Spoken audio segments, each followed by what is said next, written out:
Hello, universe. And yeah, another fucking preamble. I know. What? What? I'm with you. But I'm doing this because I've never had this level of malaise. And it's not even that detachment, distance, uh, unknowingness with a recording as the one you're about to listen to, which is in two halves, pre-baggage and post-baggage. And I don't even, that's not it. That I went through a funk last year where I really felt like I had lost my muse, had no creativity in my head, was just incapable of having even an interesting thought. It lasted about 6 weeks, and then it went away. Well, today, I feel that again. For the first time since then. And frankly, we're almost a year from those feelings.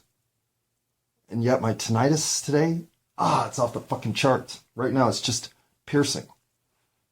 And now that I've mentioned it, it just went up 10%. The cycles of rhythm for our own creative output,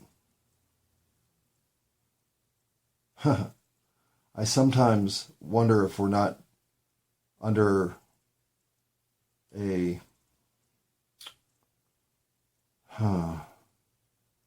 well, the worst preamble ever, right? Well, if you listen to this, then that's your fault. But if you listen to it past this, well, that's even more your fault. Hello, universe. I doubt you can hear it, but I have a cat on my lap purring. Almost purring and drooling, if I were to guess. I can't quite give that much saliva generation to her current behavior. Oh, you getting off because I'm talking? Whoa, no, you're circling up, coming back for more. I miss my dog. I miss my dog a lot today. There are days I wake up and here we are at 3:49 in the afternoon on Saturday, the 26th of August, where the sun has finally returned after a 24-hour hiatus to remind us that October is coming. And so I'm wearing pants in August. Guess it's about to be football season, so in this country, that means, well, that's one thing I don't have to pay attention to anymore. Football. Oh, no. No longer interested in any of that shit. And I don't know if I lost interest in the rah-rah nature of our sporting culture because I lost interest in our culture and thus could not care less about sports anymore, or if I really just ran out of juice to cheer for a jersey that just seems repetitively similar year after year after year after year after year. When you think about that argument and you lay it over something like golf, well, basically since Tiger Woods left the sport, I haven't been interested. And am I a fair weather fan then? Maybe. Maybe I, at the age of 54, have come to see that none of that even matters in the long run.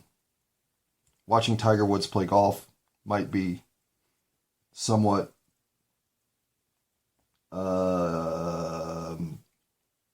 distracting, but playing golf, well, that's creating a memory for your soul. And yet that's kind of the transition that separated me from any interest in what's going on around here. Maybe cell phones are what killed my love of anything. Because there's no comparable experience gained through vicarious viewing or participation in someone else's. This is what it was like to go to the pyramid.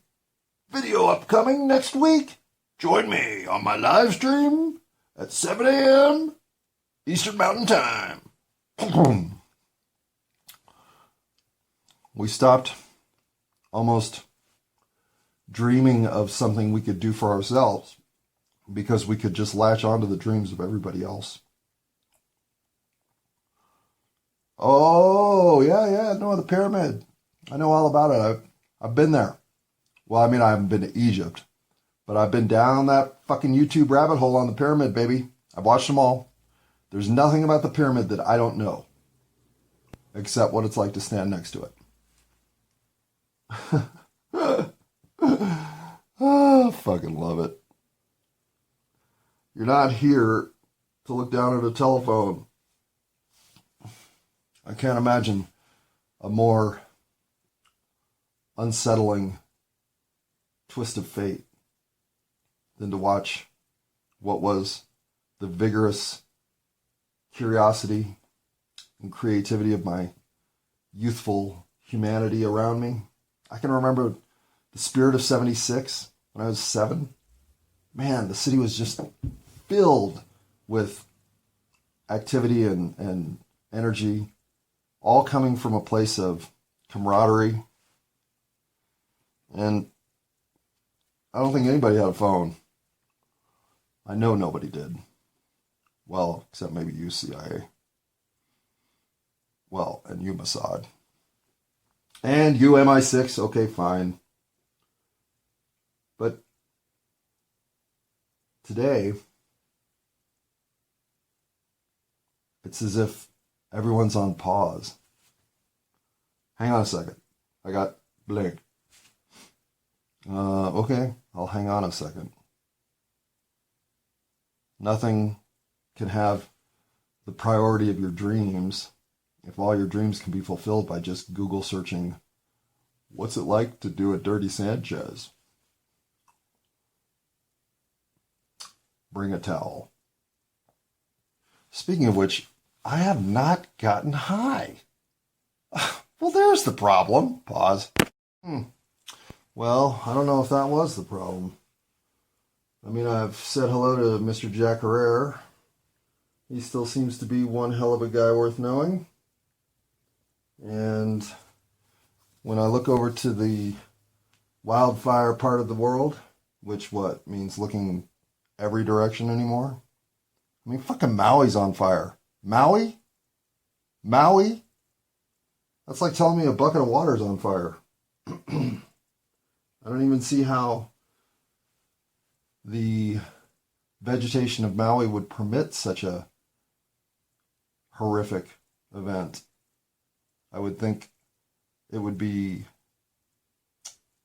I mean, being that it's a rainforest, it would be the kind of vegetation that would stop fires. Well, you know, when the fire finally reaches Maui, then it'll go out, because what's going to burn on Maui? Well, a lot of people. What a horrible, horrible, horrible, horrible event. And this is certainly not something I ever want to talk about again. Shouldn't be talking about now, and will probably regret talking about later. But what leaves me the most curious, I suppose is the word, are the people who were found just in prone positions where you'd think, well, why didn't you run away? Like, how did you burn there? And even inside of vehicles. I mean, at some point, maybe you just are succumbing to your fate. What's the point of running any direction when all I can see are walls of flame? Those who had to bail out into the ocean, do you understand what it would take to jump into the swirling waters that at any other point in your life you would consider about an 80% chance of death? Well, yeah, what's behind you is a 100% chance of death. And I've always thought the worst possible death is to burn in a fire. I'm sure I've died that way. If you've been on planet Earth long enough, you've died that way too. There are just too many instances where that's been the cause of major death. Like Maui. And people on the water were having to protect themselves from the heat for fear of singeing more than was already being singed. Wrapping yourself in wet towels when you're hundreds of yards off the coast? What fucking fire could be that hot? I mean, seriously, think about that. You are an entire golf hole away from the coastline of Maui, and you're wrapping yourself in wet blankets because you're afraid of dying from the heat exposure if you don't.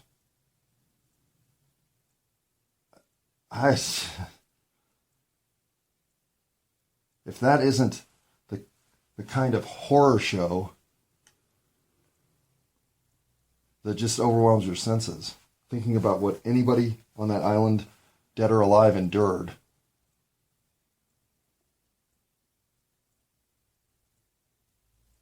Real human horror. Watching other people die. I don't know. I've experienced no horror. All my horror is vicarious through screens, like most people's lives these days. But because I have no real texture with the type of horror that, say, the Spanish conquistadors brought to the South American natives, I'll bet that was a shit show. I can even see it. I must have been there for that. Oh, God. Just the innocence that was stolen from the soul of humanity. The more you nibble away at that which is good, the more that which is good has to persevere. It's weird. The compulsions that I used to suffer, gambling, hell, sex, that's a fair one. And I think of sex as the act that allows you to feel loved. I do now. And I think at the time I knew that, but I didn't know I didn't love myself. I never really, well, that's not fair. I slept with a lot of women. I found myself always available to sexual congress because I was, in retrospect, never available to self-love. And because this is the one physical act on the planet, and frankly, a hug, holding hands, like anything that reinforces that somebody cares about you in a physical connection, for me always had special resonance. And so the idea that I ever used sex for advantage, well, no, but I used sex every single time for some sense of feeling from within that I was loved. And I have a feeling that the reason I can't get past 20 months in a relationship is because at that point I had too many reasons to believe that I wasn't loved. I always had measured myself up against absolute perfection, a standard by which there is no measure. Nothing exists that can live up to one's expectations of perfection. It's just a series of failures. You're just not quite good enough. And if that's how you run yourself through this world, I never quite measured up to the standard of what I knew to be available in the moment of most realization. You won't learn anything. You won't have the opportunity to see that there are lessons even to learn.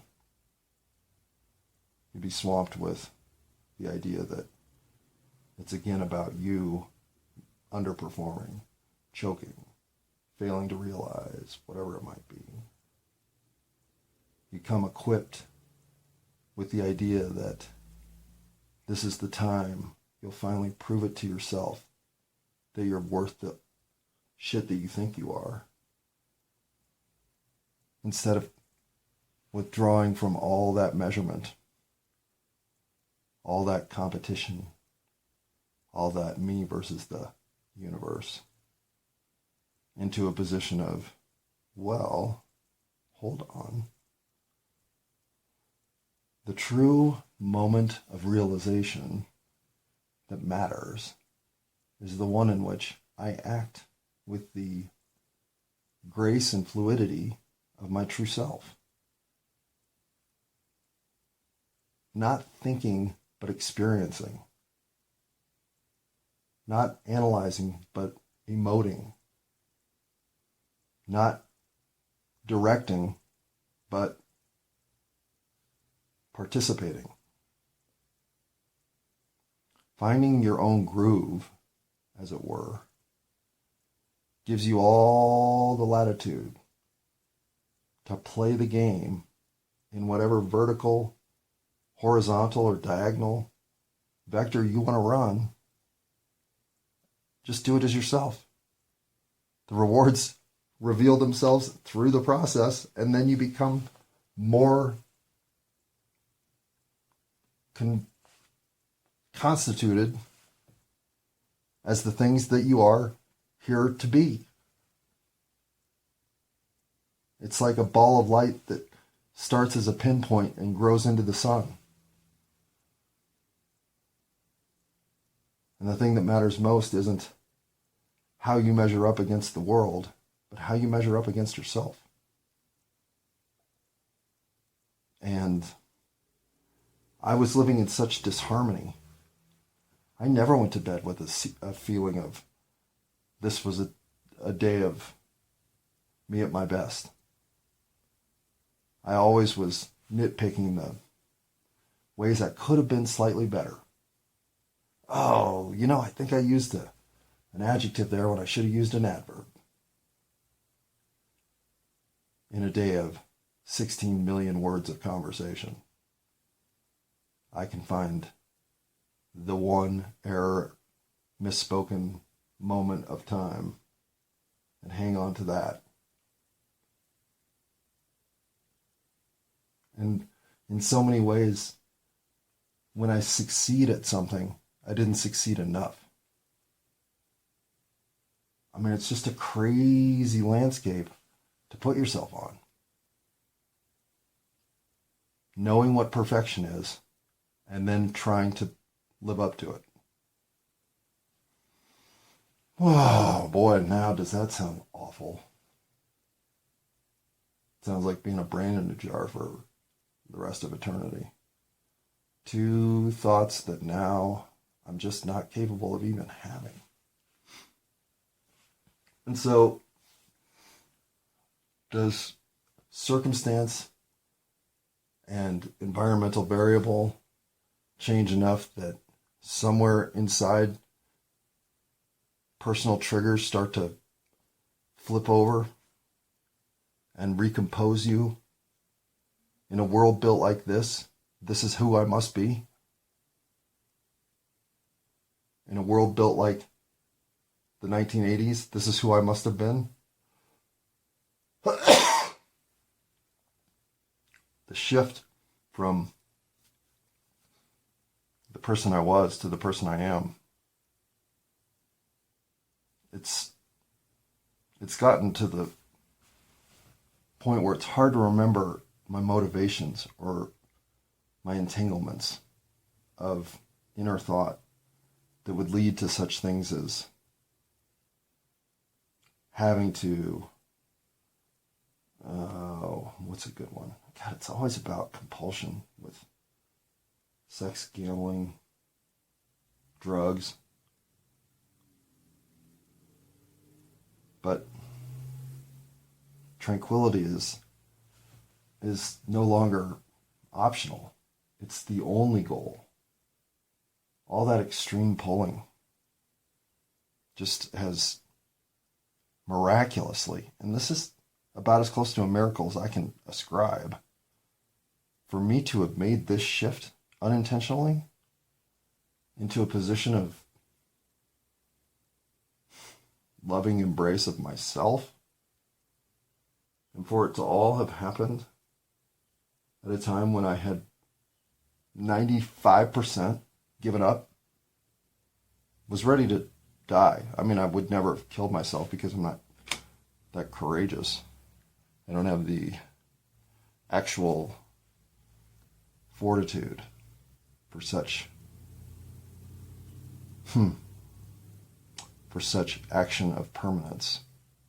No, I'm more, well, if we can go through that door by leaving these 6 doors open so we can race back here in case we made a mistake, then let's just do that. I was always doing things where it was like, well, I don't really know what I want to do, so I'll just close off as few avenues as possible as I walk through life, hoping something eventually triggers that says, oh, this is what I want to do. Looking for some sort of fulfillment in the environment, like I was going to find it. Oh, well, it's too bad you never made it to Africa, bro, because all your fulfillment happened to be on the African continent. Oh, sucks that you never got there. Well, must have been a shitty life over there in America, bro.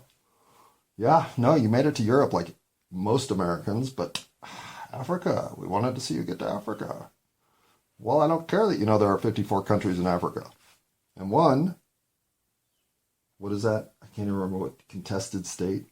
There was a 55th territory that had a special designation in the write-up that I came to think was the most trustworthy. Okay, I am a little stoned now, as we can all tell. But getting back to having felt yourself through different time periods of life. Well, this last time period of life, how do I become this person if I don't go through what I've been through? And having finally drilled down enough into myself to emerge as a being who is filled with self-love. Maybe it was a 50-year journey in the making the entire time. I was downtown yesterday and realized it was, I think it was, everyone was wearing pink. So I'm pretty sure that's Breast Cancer Awareness Day. But nobody was running, so I don't know that it wasn't just like a walk for breast cancer awareness. But my mom is a survivor, and I'm processing all of these stories potentially on the sidewalks around me of survivors of breast cancer, and I'm thinking, at 20, I have no true empathy for this group because I've got no life experience that allows that level of empathy. Of course, I felt for anybody who had cancer, and I especially felt for anybody who was a survivor of cancer in a way that would make them disfigure themselves to survive. I thought, what a particularly brutal disease. Breast cancer. We're going to come carve off your breasts to help you live. I just have always found the ultimate chase of beauty perfection that you see in women, that allure to a standard of excellence that there is no such thing. Some of the most truly angelic looking women I've known could pick apart their faces quicker than you could name the 5 things most beautiful about them. But you haven't named that my eyelashes are thinning. No, I haven't, because I didn't even see your eyelashes until right now. But you did. You saw them your whole life. And so to you, they're a flaw. And our frame of reference is so uniquely particular to what we're going through at any given point in time that to think we're capable of anything reactionary other than being the best we can in the moment, well, that's when I look back at my 20-year-old self who wouldn't know how much it meant that celebration of women's strength against a pernicious disease. It's sad that that's just something that I recognize one day a year when I see a bunch of pink shirts. And it's not, because of course as a son of a survivor of breast cancer, I do think about it often with my mother. But I am selfishly involved in something because I got dragged into it. Otherwise that remains on my periphery and I stay, well, as the person I am, I stay kind, understanding, and forgiving of all that which on this planet causes us so much emotional pain, like cancer. So I just have these shifting realizations, and often, unfortunately, of how much more outwardly I'm radiating energy at all times. It's as if my sphere of influence emotionally has risen exponentially in the last 3 or 4 years. I am in tune with a level of life experience that is so fulfilling. I'm not really able to figure out how to express it. And maybe it's just not being a piece of shit anymore. Having to deal with being a piece of shit is not fun, especially if you know it. Well, however this new purpose, destiny, and fulfillment of a life here has manifested, I can't stop embracing it. And I don't know that the stand-up comedy stage is the place for me. But I don't know that it's not. It's a fascinating journey to stumble and succeed and be filled with self-doubt and driven to the next one, the next one, the next one.